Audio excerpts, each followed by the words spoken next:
If you go back and look at his body language and the way he said it, he was very proud of it. He said that he didn't want his children to grow up in a, quote, racial jungle. I don't want my children in a racial jungle. Joe Biden drafted the 1994 crime bill, which caused unfair sentencing disparities that devastated the black community, black families. Cory Booker called Biden the architect of mass incarceration. Remember this. It was a time when Hillary Clinton and Joe Biden were talking about predators and super predators. You heard that. This is a hell of a lot more of a speech than you thought you were going to get, isn't it, huh? They thought it would be boring. Then we'd give a little quick, boring speech, but we got it's called "Let's Tell It Like It Is," right? And then years later.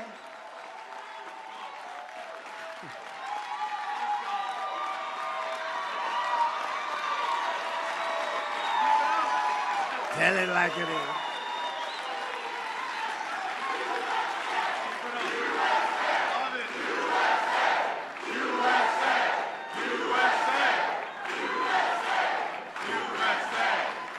Thank you very much. I just want to tell the truth. Remember Howard Cosell? I just tell it like it is. It ended up getting him fired, but these are my words.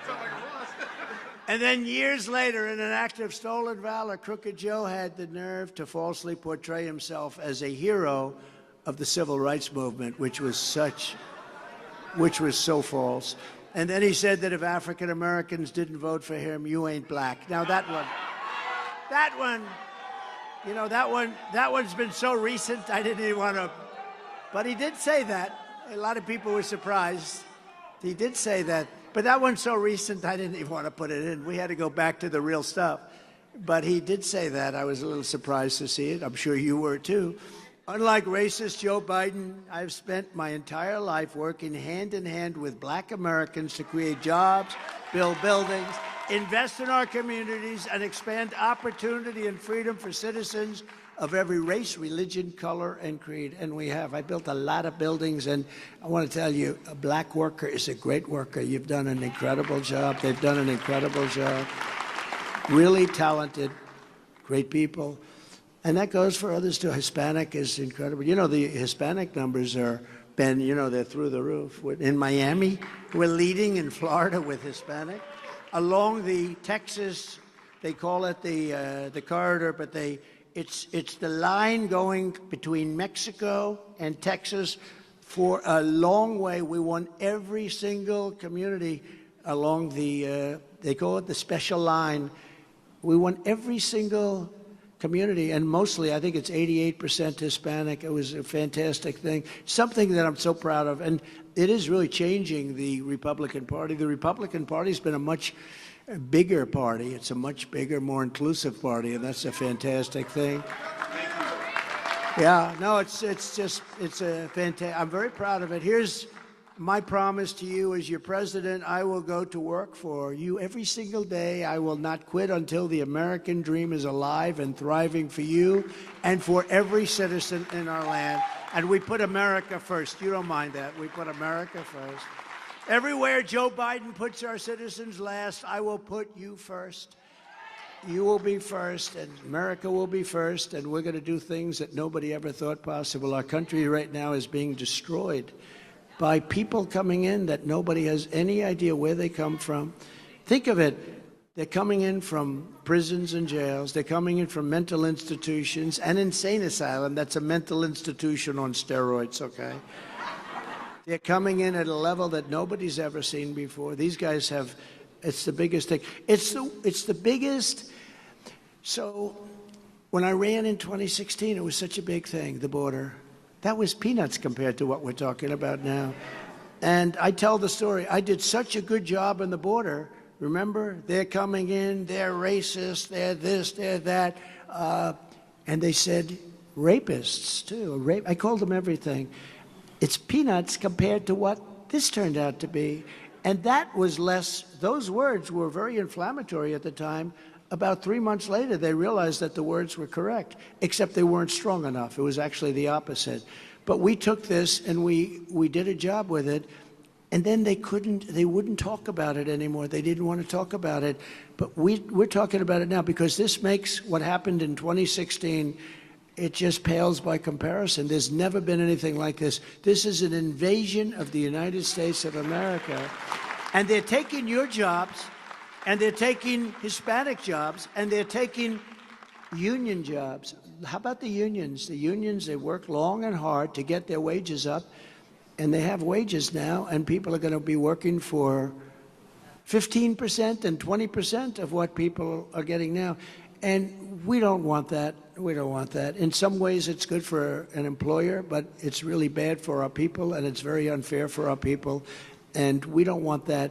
We want people to come into our country, but we want them to come in legally through a process. And it is true. A lot of unions are looking and they're saying, what are we going to do? Because, you know, you're driving a truck and they do a great job, but you're driving a truck and somebody comes along and he's willing to do it for a tiny fraction of the cost. And those people are out of jobs. The unions are going to be in big trouble. And Biden's the one that's allowing them in. You know, he gave 2.5 million work permits this year to people that are illegal immigrants, 2.5 million work permits. And those are people. And the bigger problem is, and you know, at Georgia, in Georgia, to University of Georgia, they had a horrible killing. I said there's a new category of crime. It's called migrant crime. It's coming in at a level that nobody's ever seen before, and it's vicious. I call it Biden migrant crime, but it doesn't sound as good. In all fairness, it does. It's too long. It's migrant crime. But just remember, he's the one that allowed this to happen by stupidity. Well, Biden wants to raise your taxes by $6 trillion. I will make the Trump tax cuts the largest tax cut in history. We'll make it permanent and give you the new economic boom. It's going to be an economic boom. When I was president, we slashed taxes for working families. We doubled the child tax credit, which frankly wasn't a Republican thing to do, but I said we have to do it. I do things that aren't necessarily Republican. You know, I do what's right, and I do things based on common sense. Somebody said, you're a conservative. I said, no, I'm really a person of great common sense. We need borders. We need a strong military. We need good education. We need low interest rates. We want to be able to buy a house. It's really based more on common sense, I think, than anything else. Who could allow what's happening? This is an invasion. Have you seen New York, where hundreds of thousands of people are living on streets, are taking parks that the kids can no longer play? They're going into schools and taking schools. They don't speak a word of English, and they're sitting down in classrooms. Nobody knows what to do. It's a disaster that's happening, and that's happening all over the country. As we supported moms and dads by dramatically expanding education savings accounts. I don't know if you've taken advantage of it, but it's a phenomenal thing. Under my leadership, the Republican Party will always support the creation of strong, thriving, healthy American families. And something that's very big in the news today, through Alabama, you saw that decision. We want to make it easier for mothers and fathers to have babies, not harder for them to have babies. That includes supporting the availability of fertility treatments like IVF in every state in America. You saw what happened. It's become sort of a big story. I put out a statement, and so many politicians are calling me, thank you for that statement. I put it out on a thing called Truth Social. It's the hottest platform. It's also where I speak. It's hot, and it's truth. Everyone said, you'll never get the name Truth. I said, let's try it. Sir, don't bother, you're not going to. They wanted something with 5 letters, like tweet. I don't know, is it a tweet anymore? I don't think so. You know, it's X. So what do you do? Say you're going to tweet? I don't know. They changed the name. I was sort of happy about that. But think of it. They said, they had all these different names, these crazy names that nobody understood. And, you know, like Zion, Ziananing, Dodong, Dadang. 5 letters. I said, ideally 5 letters, like tweet is 5 letters.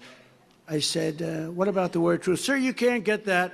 There's no way you can ever buy that. That's generic, and it's just that you're not going to be able to get it, I'm sure. So I said, well, have you checked? No, but I know you can't get it, sir. You know, these are wise guys. These are guys, you pay them a lot of money. They don't know what the hell they're doing. I said, do me a favor. I'm sure you can't get it. Try.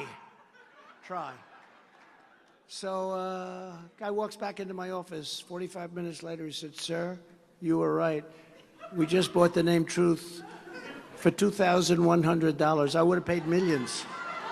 I would have paid millions. A guy had it. He said, man, and he probably got it for nothing, and, you know, a long time ago. And he's happy. He's a very happy man. You know, he walked away with a couple of $1,000 for doing nothing, having a name tied up.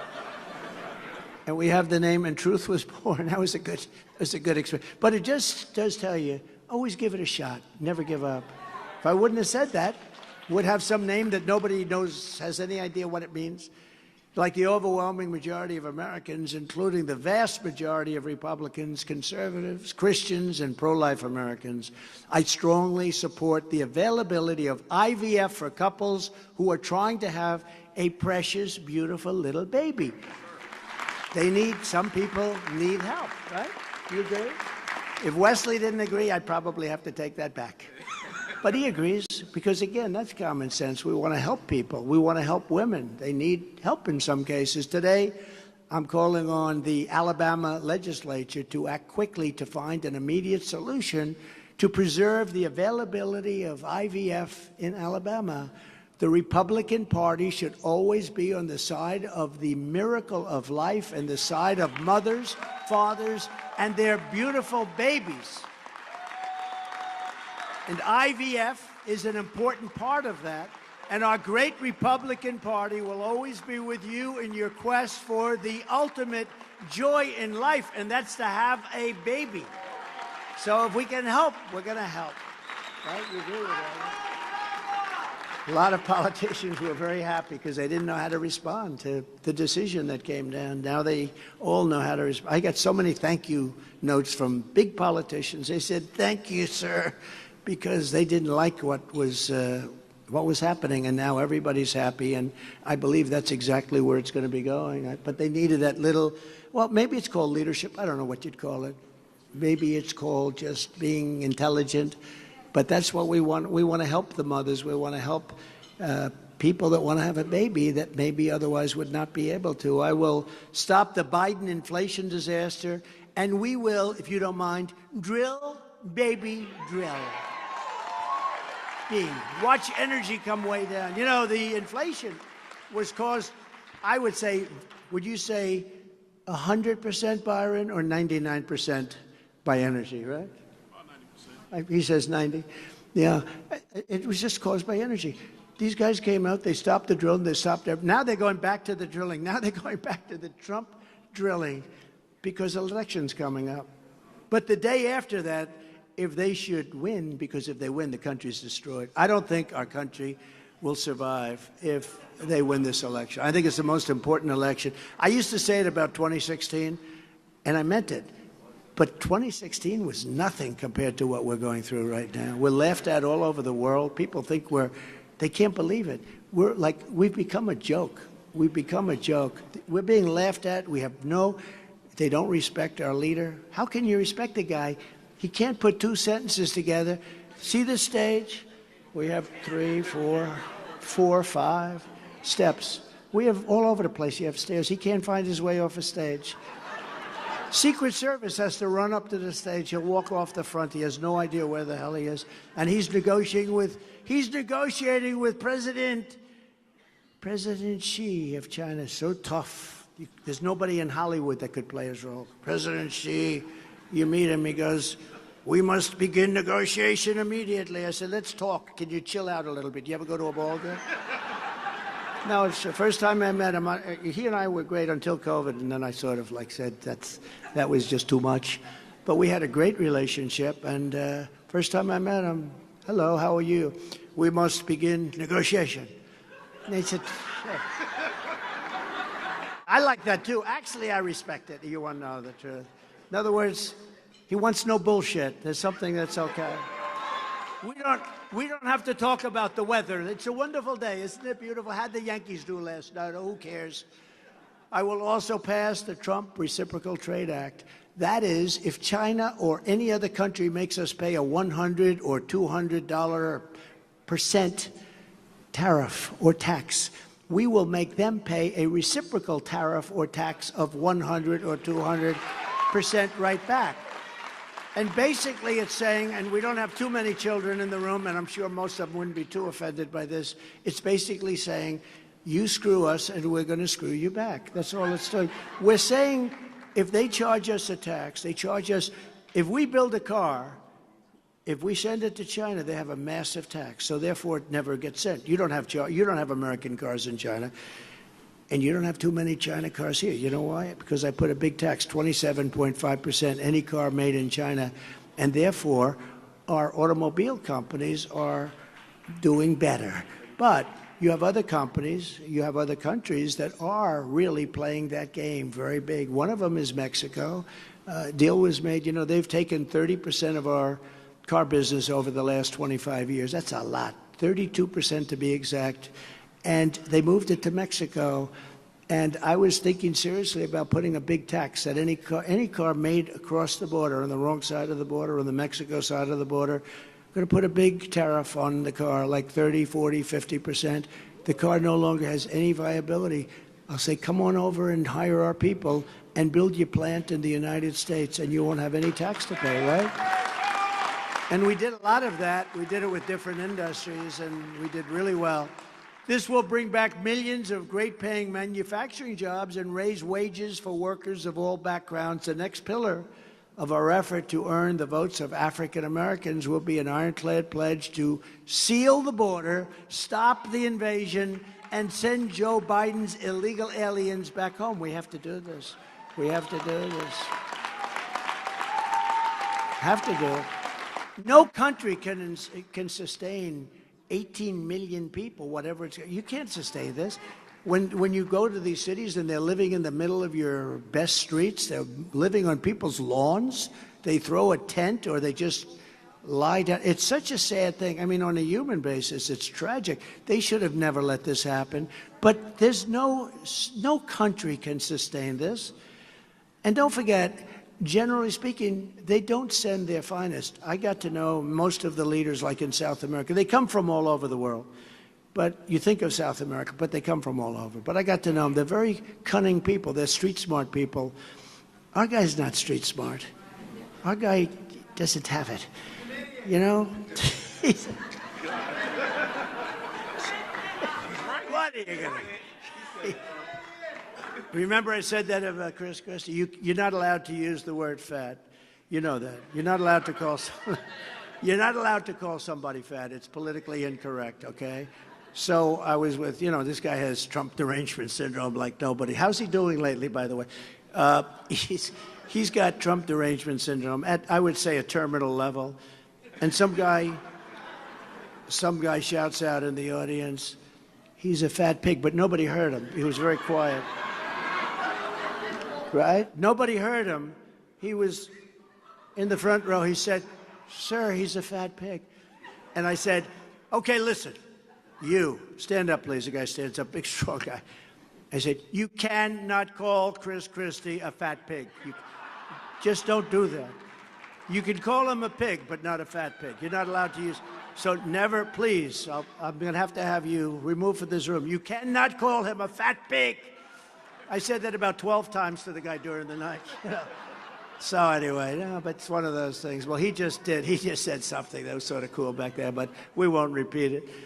No one really is hit harder than the people in this room, the black workers, the Hispanic workers, people that have good jobs. They're going to be decimated. Everything is going to be changed. The world is going to be changed because of all these people pouring into our country.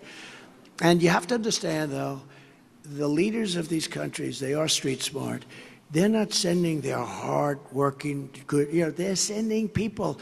That's why they're sending them out of their prisons. Prisons in various countries that you know very well are empty. They used to be full. Remember the pictures 2 years ago where they're so crowded? Oh, it was hell. But these are rough guys, too. These are rough, tough guys. You look at MS-13, probably the roughest gang in the world. I mean, they cut people up for fun. They don't like using guns because it's not painful enough. Remember they attacked the 2 girls on Long Island going to school, and they cut them up into little pieces? And these people are coming into our country. They're nasty and tough and horrible. But those countries keep their people, the people that they want. They send us the people that they don't want. That is not just people from prisons. That is not just people from mental institutions and terrorists. It's other people also. They are trying to keep the people that have made their country, whatever it may be, whether that's good, bad, or indifferent. Their wages will be cut in half. Your wages will be cut. The black worker, their wages are going to be cut in half, but much more, I believe, much more than that. And ultimately, their jobs are going to be gone. They're going to be given to other people. It's a bigger problem than anybody understands. Just like I was saying a year ago, you know, I don't want to be bragging, but there was a hat that was made about 2 years ago. It said Trump was right about everything, and it was a big, I was right about everything, I'm telling you. I was right about everything. And what's happening now is something, I said, if you allow these massive numbers of illegals in, you're going to have a crime wave, the likes of which has never been seen. It's now starting. I'm surprised it took as long as it took.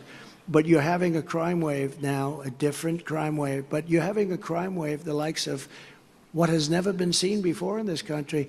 I just can't believe it took a couple of years. I guess they were getting comfortable in the country, and then they said, all right, now it's okay to start beating up policemen. But the crime wave is really big. It's migrant crime. It's really big. It's a terrible thing. And you add that to the crime that was already very high. This administration has been a disaster. Joe Biden has already given work permits, as I said, for 2.5 million illegal aliens to complete the total betrayal of black Americans. It's a betrayal.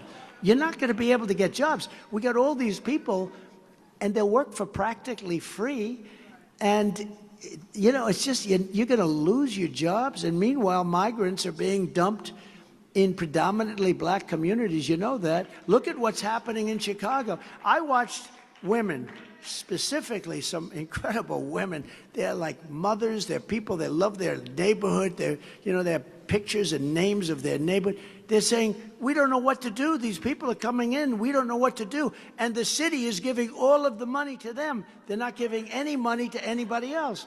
They're giving hotel rooms. They're staying in luxury hotels. And our veterans, our blacks and our Hispanics and our Asians are living on the streets with nothing. It's crazy. It's crazy.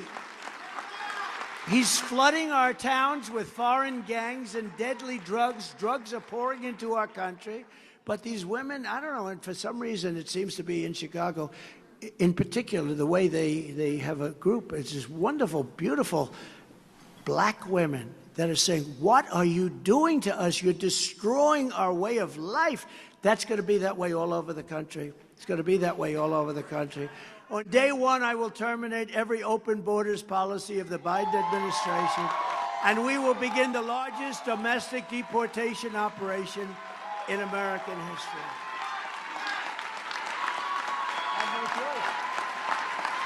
We will also act to swiftly crush the wave of violent crime.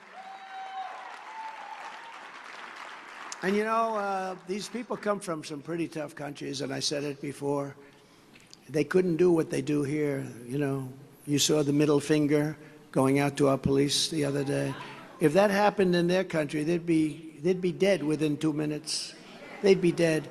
They took them a little while to realize that we're politically correct, or politically wrong, in my opinion, but it took them a little while. But if they went in, you go into some of these South American countries where they have the guys with the bullets across the, you know, Pancho Villa, right? Boom, boom. They got more bullets. You got to be strong just to carry the ammunition. And I got 28,000 of them to protect our border. Don't forget, I told Mexico, you have to give us 28,000 soldiers. The president of Mexico laughed at me. He said, why would we do that? What are you, crazy? We're not going to give you. I said, yes, you 100%. No, we won't, we won't. You know that story. Did anybody hear that story? We won't. And I said, no, you will. You have to give us 28,000 soldiers. We're building the wall. We built 571 miles of wall.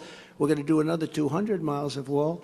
We had it built, and then when Biden came in, all you had to do was going to take 3 weeks. It would have been erected 200 extra miles, far more than I said during the campaign that I was going to build. But I said to Mexico, you have to give us soldiers because they're coming through your country in numbers that nobody's ever seen.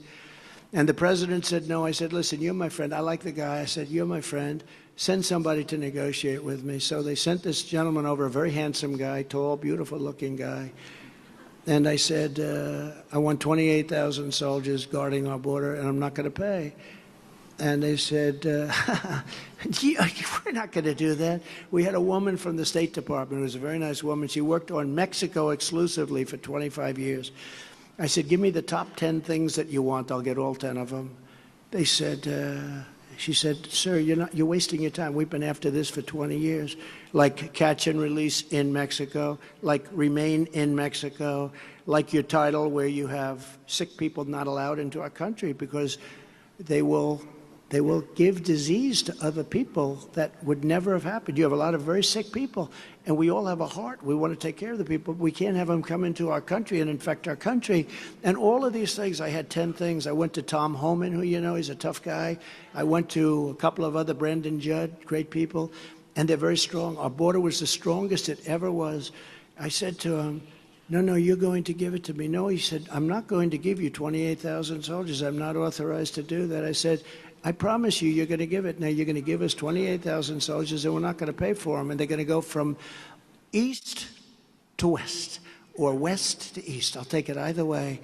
And you're going to give us 28,000. No. He says, no way. I said, way. And he said, no.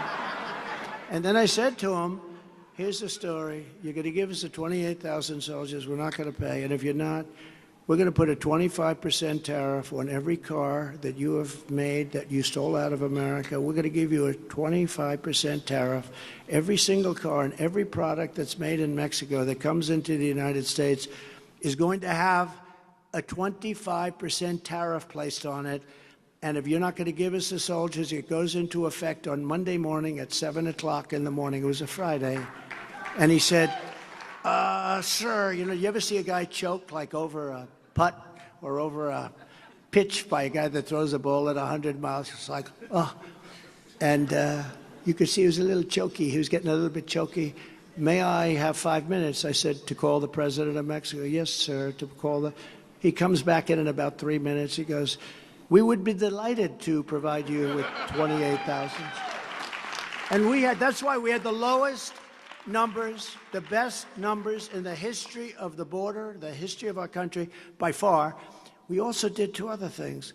Drugs were down 57%. Now, drugs are 10 times higher than at any time. The drugs are pouring into our country. There's nobody to stop them. It's not just people.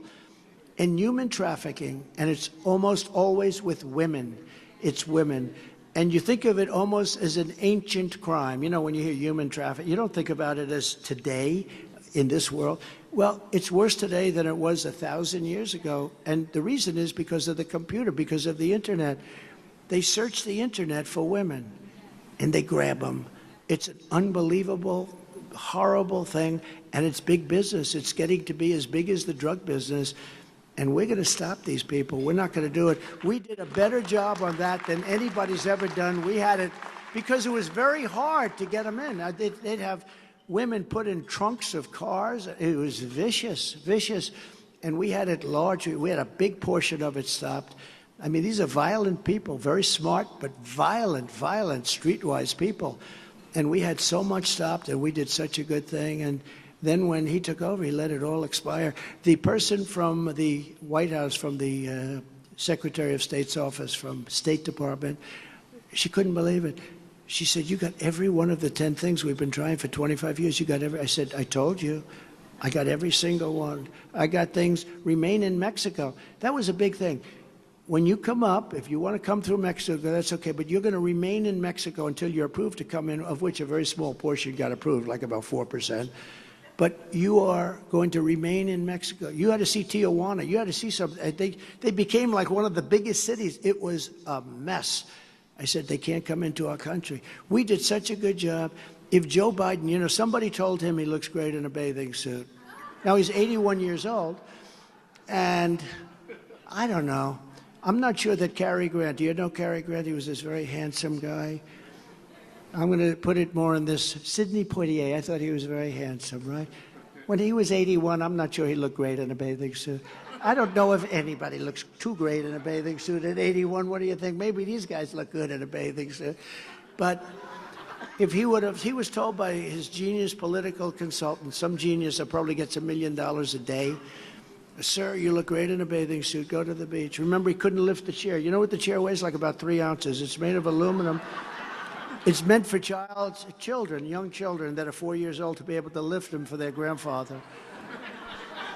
Remember, he gets the chair, and then he can't lift his feet out of the sand. And somebody was saying that this is a good look. It's not a good look. And it's also not a good look to be out on a beach on a Tuesday and a Wednesday and a Thursday. You know, maybe Saturday and Sunday, Ben, but, you know, when you got a guy that can't get his feet out of the sand, he's falling over, he can't lift the chair, and it was a pathetic sight, actually. And all he had to do, but if he went to the beach and left the border alone, just left it alone, he would have the greatest border that we've ever had. But because I did it, they dismantled everything. They dismantled stay in Mexico. Think of it, remain in Mexico was such a big thing. It was a big deal. To get that from Mexico, by the way, Mr. President, I want you to have everybody remain in your country. Do you think that's easy to say to a guy? That's why they laughed at me. When I first went there, I said, yeah, we want remain in Mexico. We want this, we want that. But the big thing, 28,000. We want 28,000 soldiers. And they laughed at me. They said, this guy must be stupid. How can he ask for something so ridiculous? Within 10 minutes, they were agreeing to everything, you know? You got to have the people that know how to sell. And if they don't know how to sell, you got the wrong people. She worked 25 years. She was a good woman, by the way, but she worked 25 years, she got nothing. I worked 10 minutes, I got the whole damn thing. I'll give you another example. In France, the leader, Macron, right? You know that, right? So I was told, and they're very, you know, they're very difficult, actually.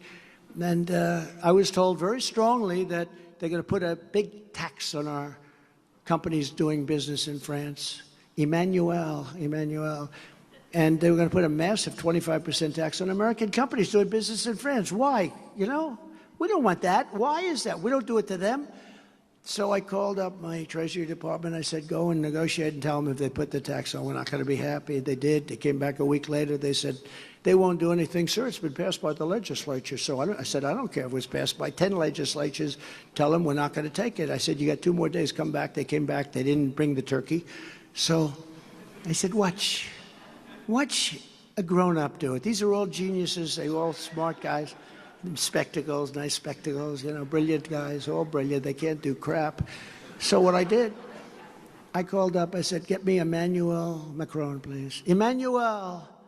How are you? Oh, Donald, I miss you so much. We must have dinner. I said, yeah, but first we have to settle a problem. Look, you've instituted a big tax on American companies, 25%. Yes. Oh, yes, we have done that. Oh, and yes, it's been fully approved. Thank you very much. It's already in effect. I said, here's the story, Emmanuel, take it off. Well, I won't be able to do that. This was approved by the legislature. That's okay. You are the legislature. Here's what you do. Take it off fast. Because if you don't take it off, I'm going to put a 100% frickin' tariff on every bottle of wine and every bottle of champagne that comes into the United States from France. No, Donald, you cannot do that. That would be very unfair. I said, no, unfair is what you're doing to American companies. Within about 3 minutes, he said, may I get back to you? I said, yes, but you got to do it fast because it's ready to be instituted. I have it in front of me right now. I'm going to sign it. He calls me back in about 3 minutes. Donald, we have decided to remove the tax. We will not be charging American companies. And that was the end of that. Is that good? Is that a good story? I mean, you know, these are stories. I could give you more of those crazy stories. I got so many of those. I kept you out of war with that same kind of stuff. You didn't have any wars. We defeated ISIS. We killed Soleimani. We killed al-Baghdadi. We knocked the hell out of ISIS. Don't forget, ISIS, I was told by our generals, the television generals. We have great generals, by the way. Great. We have a great military, but not the guys that are on television. Not Milley. He says, you beat me. He actually beat me, too. Not Milley. Not others, I won't say. But, you know, you get to know them after a while. But we have great warriors in there. Raisin Cain, right? What's your name? Sir, my name is Cain. What's your first name? Raisin, sir. I said, wait a minute. Your name is Raisin Cane. Yes, sir. That's what they call me. I love you, General. I've been looking for you for a long time. And he beat the crap out of them. What he did was unbelievable. He knocked them out in 6 weeks. I was told it was going to take 4 years. I met him. I flew to Iraq, and I landed in Air Force One, had to turn off all the lights. After 20 years, you still couldn't have the lights of a plane on. We landed on the runway. Maybe you heard the story. I told it a couple of times. We landed on the runway, sir. They said, sir, we're getting ready to land. We're about an hour out. Could you please have all the lights turned off in your cabin? I said, why? Because we don't want anybody to see us. So we spend $1 trillion, and we have to turn the lights off because we're going to be shot down. Think of it, how crazy. I said, can you imagine? They're pulling down the shades, they're turning off. Not only pulling down the shades, and so the plane is totally dark inside, no lights on the wings, nothing, everything's out. And they're flying, and so what I did is I went up and I said, I want to see the captain. I want to fly in with him because I love doing that. I love this great equipment. Although the plane's 32 years old, I ordered new ones and I saved $1.7 billion from what Obama was willing to pay. I have to tell you, black president, but I got $1.7 billion less.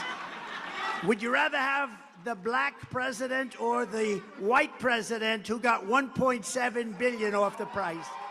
I think they want the white guy. Right now, you got $1.7 billion off the price. I said, no. I said, we're not doing it. No. I kept saying no to Boeing, and the price kept coming down for this exact same plane. Anyway, so I went up to the cabin, and the captain's there. This captain, better looking than Tom Cruise. I was going to say and taller, but I don't want to say that because I got myself in trouble. A perfect looking, like a male model, everything perfect. You know, they put the best people flying the president, which probably makes sense, the helicopters and the planes. Yes, sir, it's a great honor to have you in the cabin with us, sir. They had 4 guys. They looked like the most handsome human beings I've ever seen.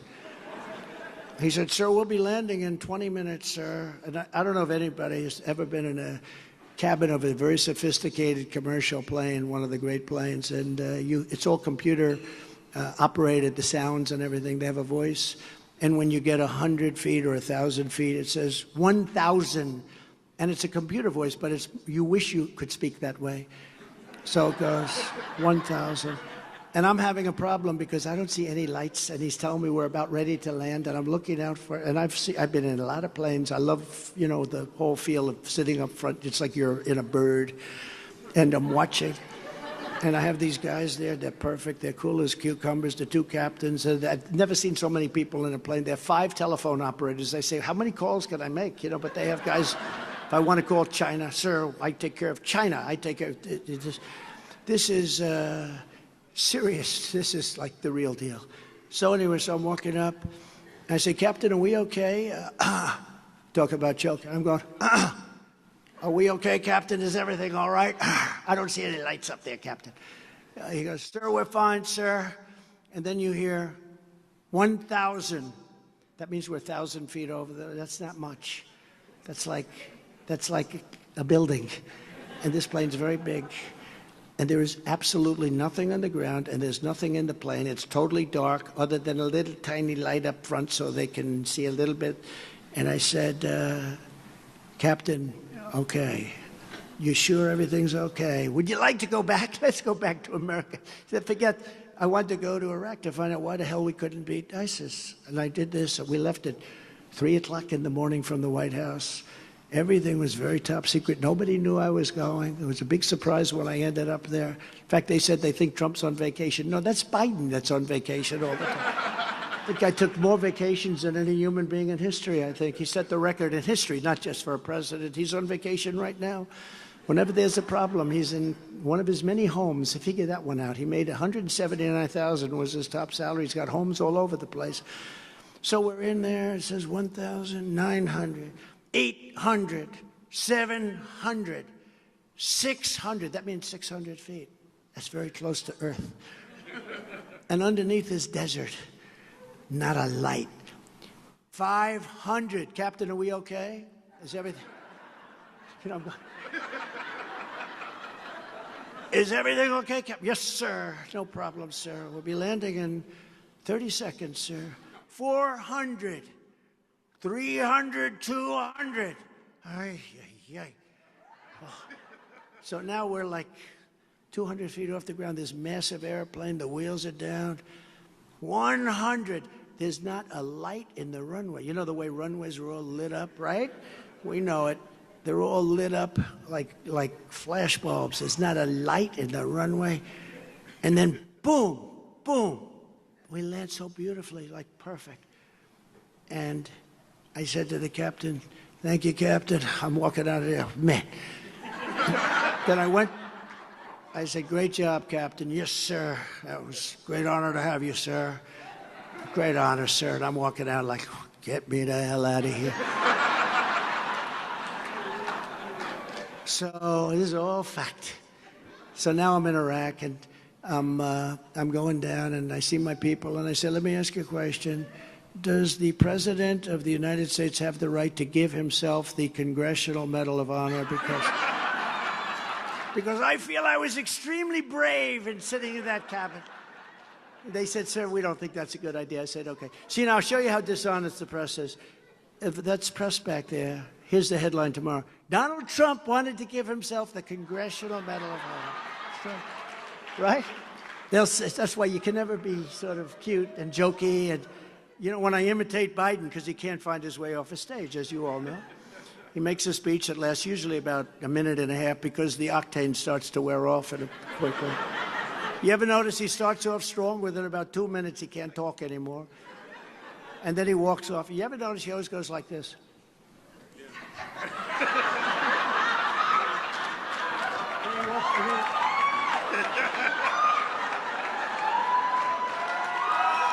Then he comes back up to the mic, and he's looking. He's totally lost. There's stairs all over the place. He could go there, there, here. He could jump off the front of the damn plot. But he always goes like this. And then there's a stair right there, right? Then he starts.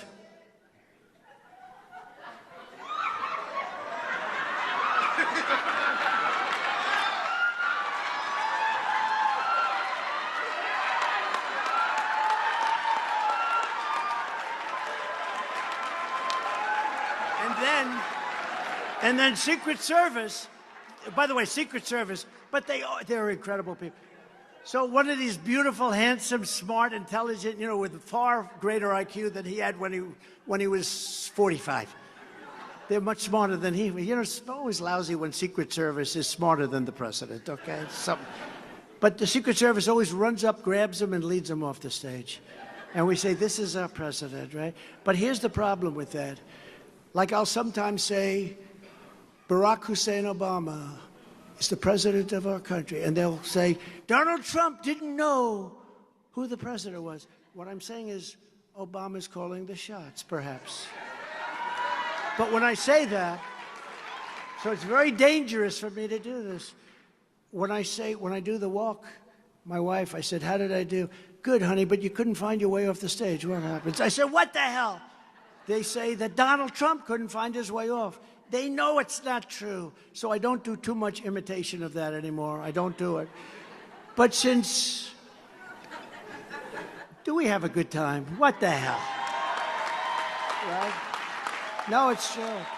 No, being sarcastic, I interchange names all the time. Every time I interchange a name, and I do it in sarcasm, every time I interchange a name, they say, Donald Trump didn't know this one from that one. I know exactly what the hell I'm... Don't forget, I'm up here now rapping to you guys for 45 minutes without any notes because this stupid teleprompter wasn't working.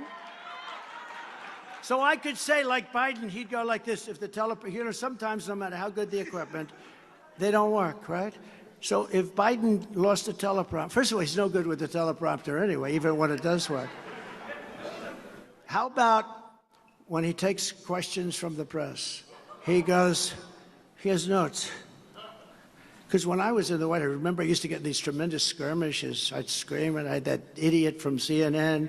I had all, and we won. We did win. I had a lot of fun. But think of this. Jim from NBC. And he's like, yeah, yes. Mr. President, what's your favorite color of the ice cream and flavor of the ice cream? Okay. Then he picks up a card and he reads the answer. My favorite color is black. But my favorite ice cream is vanilla. So think of it. The press asks him questions. They ask him questions, and he reads the answers. That never happened to you. Did that ever happen to you? No, they ream us, right, with questions, but it never happened with us. But since Biden took office, over 29 major cities have seen a 30% increase in murders or higher. They've never had a crime wave like this in the country. It's going to get much worse because of migrant crime. Last year, Washington, D.C. had the highest number of murders in 26 years. We have a capital where people are afraid to go there now. They're getting murdered. They go there from South Carolina. They go there from different places, and they come home in a box. No one has suffered more than black Americans from the pro-crime agenda of white liberals. Most of the violent crimes in these cities are committed by a small handful of dangerous repeat offenders, many of whom have been set loose by Marxist prosecutors. They don't want to go after them. And radical district attorneys who are too focused on locking up Republicans. They do. I have more people after my ass than anybody. I don't think there's ever been a criminal, the worst criminal in history has not had the kind of attention that I've had.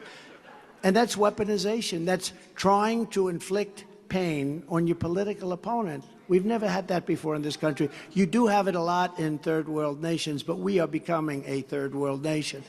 Like citizens of all backgrounds, black Americans want to live in safety, and that is what I will deliver as your president. You want safety more than anybody else. You want safety. You want to be able to go get a loaf of bread and not be shot. I will bring back the rule of law in America, and your community will be safe. I promise you that. As president, I gave our police officers the support and the resources to do their jobs and to do their jobs properly. We did a great job with that, and crime was way down. We also passed groundbreaking criminal justice reform. We wanted that. And nobody wanted it more than our great black citizens. They wanted it. They came to my office. We had a tremendous guy named Van Jones. You know Van Jones? He works for CNN, so nobody watches. But he came to my office along with a few other people. He was brought in by my very brilliant son-in-law, Jared, who's probably liberal, but I don't want to talk about it. A brilliant student from Harvard, probably liberal, but anyway, he says, Van Jones would like to see you, and a couple of others. I said, I'm not a big fan of Van Jones. He said, no, it's so good, it's criminal justice reform. Van Jones comes in. He said, sir, we're 5 votes short. You're the only man that can get criminal justice reform done. We're 5 votes short, sir. We need to get some conservative senators. You think that's easy to get? No. And I said, so tell me about it. And he breaks down and he starts crying. And I thought it was a beautiful thing. I mean, it meant to me that he meant a lot. And he was crying like a baby in the office, saying, we need your help, sir. It's not going to happen. We were so close, but we're 5 votes short in the Senate. And I said, so tell me about criminal justice reform. And he said, it's something that the black community feels very, very strongly about. And I said, let me look into it. And he left. But the guy was, he broke down, totally broke down in my office. And I called up some guys, and one of them said, oh, you're calling about criminal justice? I don't want to do it, sir, but if you want it, I'll do it. I said, really, I'd appreciate your vote. I called up another one. And then actually we had a couple of conservative guys that actually wanted it, right? We had some conservative senators and congresspeople, very conservative, some of the most conservative. Actually, you had the biggest liberals and the biggest conservatives. But I called up a couple, but I had to really twist arms, as they say in the world of politics. And I got it done. Nobody else could have done it but me. Obama tried, he couldn't do it. Bush tried, he couldn't do it. They couldn't do it. I got it done. And it was a big deal, and everybody was happy. And they had a big celebration, and they had a news conference. And Van Jones was there with about 15 or 16 people. I called my wife, our great First Lady, who says hello to you. She loves you, by the way. I called our great First Lady, and I said, honey, I did something really good. Watch this, because the man is right there that I did it for. And he broke down in my office. He really wanted it. It was very beautiful to watch. He wanted it really for the black population. It's a very important thing. You know, you've been trying to get criminal justice reform for 60 years, where people are put, like some of our friends, they're given 50, 60-year jail terms for something that they should be given almost no jail term. And it was a serious problem. But I said, baby, watch this. It's going to be beautiful. He's going to say great things about me. I love that. Look, I don't care who you are.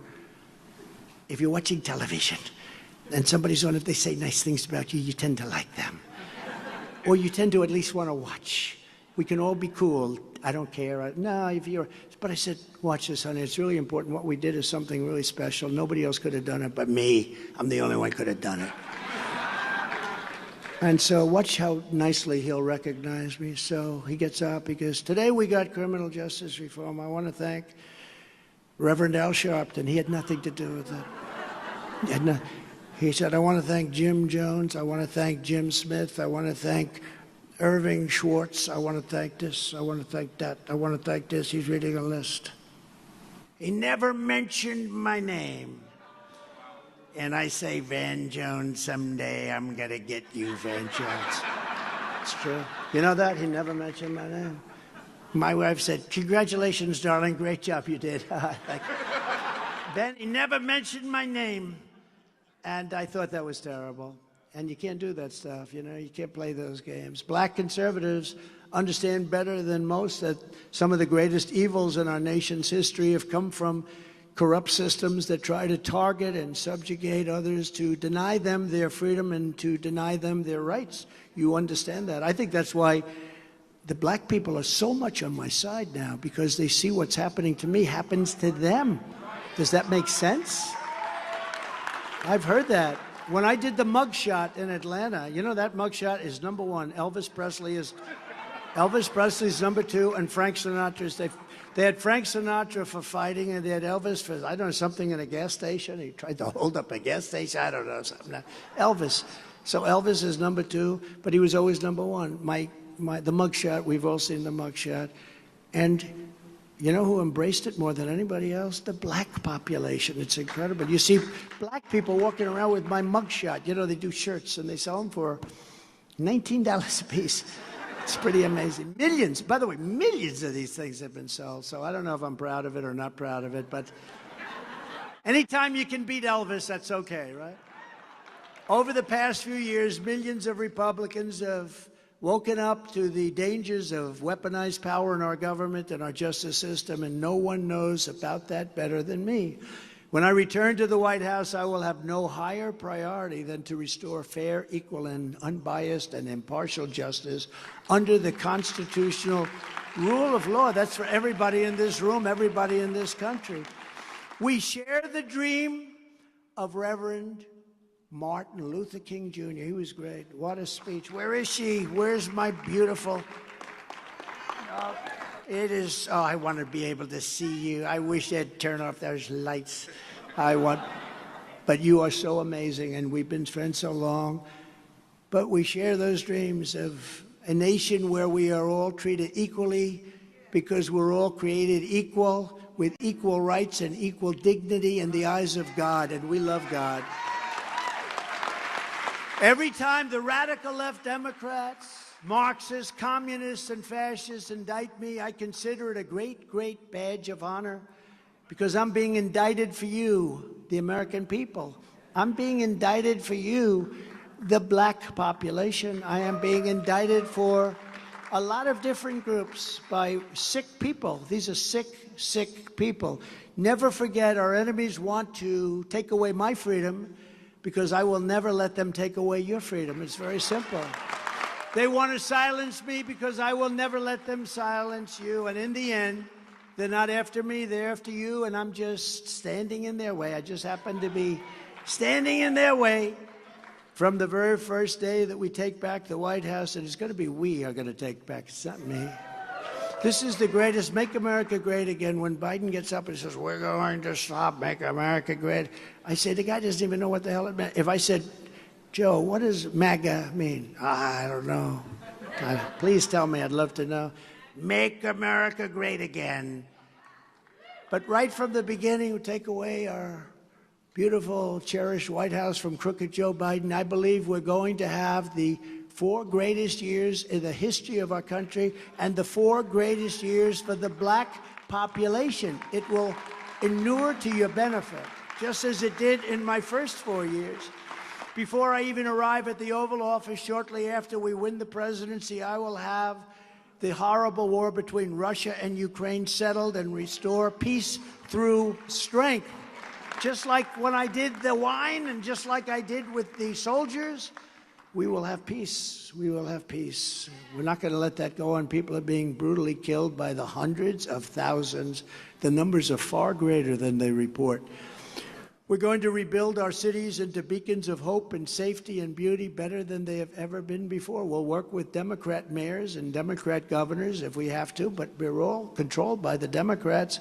But we will go in and we will straighten our cities out and we'll get rid of the crime. We will take over the horribly run capital of our nation in Washington, D.C., and clean up, renovate, and rebuild our capital city so it is no longer a nightmare of murder and crime, but rather it will become the most beautiful capital anywhere in the world. We will clean it up and we will make it safe and we will fix the roads, which have potholes and filth and garbage, and the medians, which have fallen into the roads. And I just wonder what foreign countries, what leaders of foreign countries think as they come into the Washington, D.C., and they see the deplorable graffiti all over the beautiful white marble columns. I will always defend Medicare and Social Security, which, as you know, Nikki is not doing a good job on that. You know, we sort of don't even talk about her anymore. It's amazing when you do badly in the polls how you don't mention people, isn't it? It's an amazing phenomenon. I hope you, neocon, I hope you remember that tomorrow, but I will support because we have to get out our vote. We have to send the signal for November. We have to get out and vote. We have to win by big margins in Iowa. As I said, I got the largest margin in history by double. And New Hampshire, the same thing. We had the most votes in history, more than John F. Kennedy. Think of it, he's right next door. We got many more, thousands and thousands of votes more than John F. Kennedy. That's a great honor. I will support our community churches, and we will put faith and family at the center of American life. And that's a huge thing for the black community. I will fight for universal school choice so that every parent has the power to send their child to the private, public, charter, or religious school that is best for their child. I will get politics out of our classroom and focus our schools on the skills of our children. We want them to be able to graduate from school and succeed and get a great, great job. There are jobs that they're well suited to, but they don't teach that in those particular schools. I think that vocational schools are really lacking in this country. You have people, and they can make more money. They can make more money that way than they're going to make by sitting in some cubicle doing numbers, which they might not be good at, but they may be really great at the other kinds of skills. And I will keep men out of women's sports, if that's okay with you. I will fully uphold the Second Amendment, and unlike Democrats, I will not disarm law-abiding citizens while leaving guns in the hands of violent criminals. We will protect innocent life and restore free speech, and I will secure our elections like never before. Our goal will be one-day voting with paper ballots and voter ID, right? Voter ID. Paper ballots. You know, it'll cost about 9%. I don't know if you know that. With all the millions and millions they spend, and it's still really messed up, it will cost to have great secure elections 9% the cost of doing it the way we're doing it now. It's a scam. But until then, Republicans have to win. We just have to win. If you took the 10 worst presidents in the history of the United States and added them up, they would not have done near the destruction and harm to our country as Joe Biden and the Biden administration has done. He's the worst president in history. And I'm telling you, and I told you before, I would never be this harsh. I'd say, well, he's got some difficulty now. Once I got indicted, I said, wow, That's horrible. Nobody thought that was going to happen. Even the super liberal pundits said, well, they'd never indict a popular president. I get the most votes of any sitting president in history by far. So I guess that makes me popular. I watch some of these shows and they say, well, he's not popular. I said, I think I'm really popular. I have a 92% rating of the Republican Party.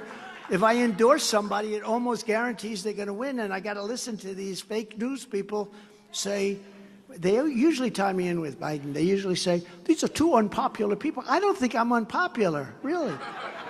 Then they say women don't like him. I think women like me. I think I've never had a problem. Never had a big problem. So if you want to save America, then South Carolina tomorrow, you must go out and vote. You have to do it. And in conclusion, every generation, black patriots in this state, this great state, I love this state, we've won it every time, primaries and general elections, and all across our nation have poured out their blood, sweat, and tears for our country. Black patriots fought and bled on the battlefields of the American Revolution, and they really did, when you read the history, what they gave up. They gave everything to smash the chains of slavery and preserve our nation, and they did it with incredible bravery. They helped win the Wild West, tame the skies, and save freedom in the Second World War. They're warriors.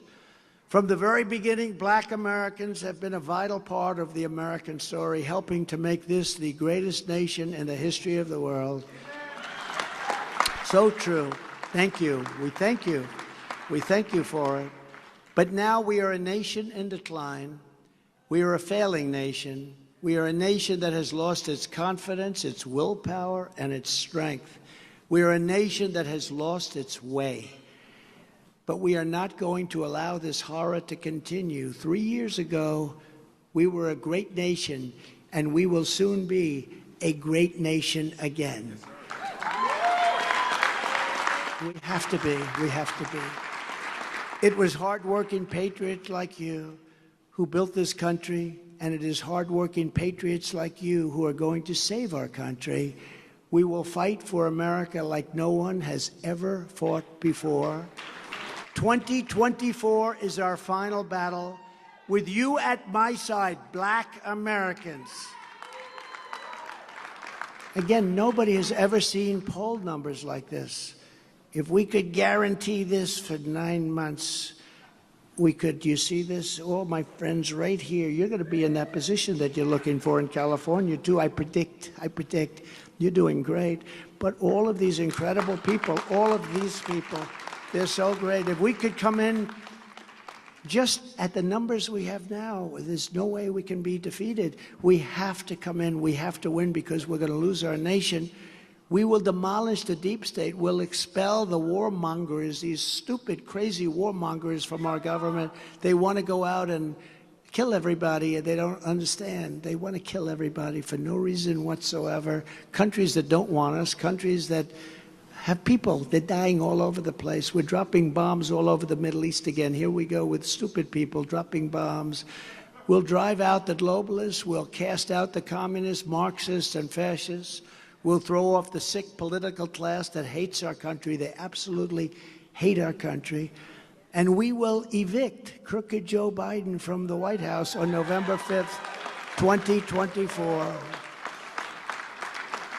He's been very bad to you. He's been very, very bad to you. The great silent majority is rising like never before, and under our leadership, the forgotten men and women will be forgotten no longer. They will be forgotten no longer. They weren't forgotten during that 4-year period. It was a glorious period for our nation. Again, the best job numbers from every single group. Women, men, people with beautiful diplomas from MIT, Harvard, from the Wharton School of Finance, the greatest. People with no diploma from high school. Every single group was doing better than they had ever done before. We're a movement, and it's a big movement. It's the biggest movement in the history of our country. Make America great again, MAGA. And you are going to be the biggest part of it. I believe you could be the biggest part of it. We are one movement, one people, one family, and one glorious nation under God. And together, we will make America powerful again. We will make America wealthy again. We will make America strong again. We will make America proud again.